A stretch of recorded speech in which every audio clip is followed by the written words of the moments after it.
Here's a clip from Tarabuster with Tara Devlin. Steve Bannon, well, he didn't get arrested yesterday, but he's already out whining that he's been set up. And if anything, the whole Steve Bannon indictment, if that speaks anything, it is what we've been saying forever, that Republicans are con artists. It's not just Steve Bannon. The entire Republican Party, all of it, it is a con. I don't care if it's goddamn Ronald St. Reagan.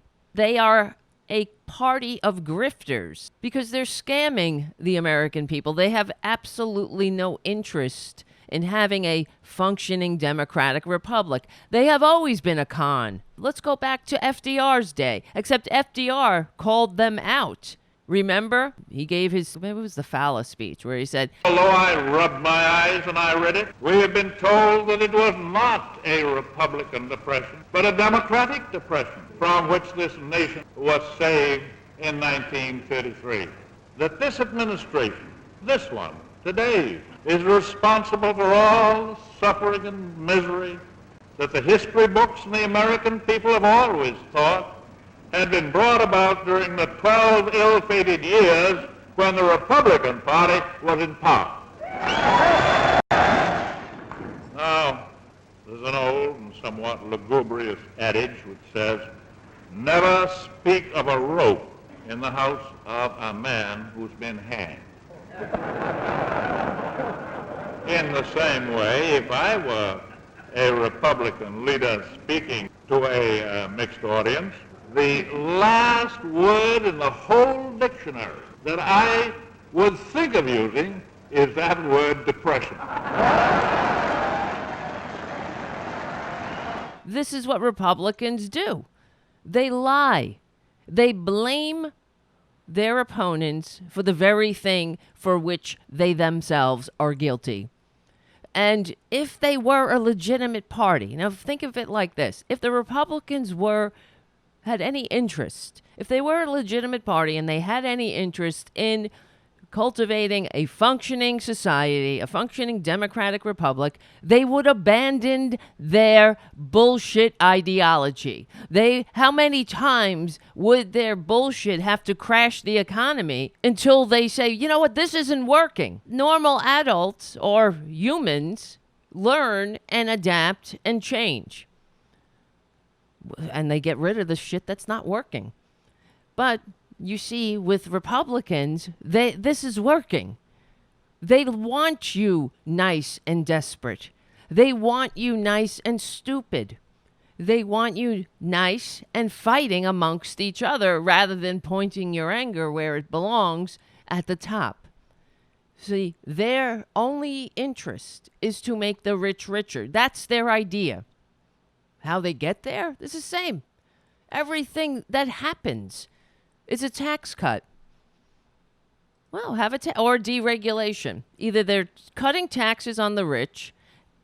They're not cutting your taxes. They're cutting taxes on the rich. What did they do when they, in the worst economy since the first Republican Great Depression, when they finally got their greedy, filthy, disgusting fingers around the neck of power, after Obama handed them an economy that was on the rise instead of on the decline? You know, I know they like to rewrite history. So Obama hands this con man the keys to the Oval Office, despite the fact that the con man received fewer votes. Well, that's Trump's life in a nutshell, failing upwards. And what do the Republicans do the minute they get all branches of power? So they have the House, the Senate, and they have the executive, of course. They funnel more money to the top. They look at this income disparity that is wider than ancient Rome, than the income disparity was in ancient Rome. I mean, when you put it like that, it's like, how is that possible? It's possible if that's your point. By design, that's not freedom. That's called serfdom. You're a dum-dum. You're a serf. You're a nothing. And the Republicans look at this landscape of upward immobility, where we went from the most to the least upwardly mobile with the widest income gap of all of our Western partners. And they say, you know what this thing needs? More income disparity, more wealth concentrated at the top. We have billionaires. We're on track to make the first trillionaire in 6 years. And you know what this country needs? We have food lines now. We have 1/3 of the American people can't retire. 80% live check to check. You know what? We need more income disparity, more money in the arms of people who won't spend it. So you tell me whether this is a legitimate party that has an interest in democracy. How much longer are we going to play the game and go along with it? That's the thing that annoys me about, well, it's not just annoys me about the Democratic Party, the DLC corporate Democratic Party. Stop playing along with the goddamn grifters. You're doing them a favor. Just because why? You think like you're going to get a couple of Republicans are going to be like, gee, I'll vote Democratic. No. Stop pretending that they have anything to offer. Because you know what? DLC corporate Dems, you're killing us. You made Twitler possible with your goddamn corporate friendly, oh, I want to be the party of everybody.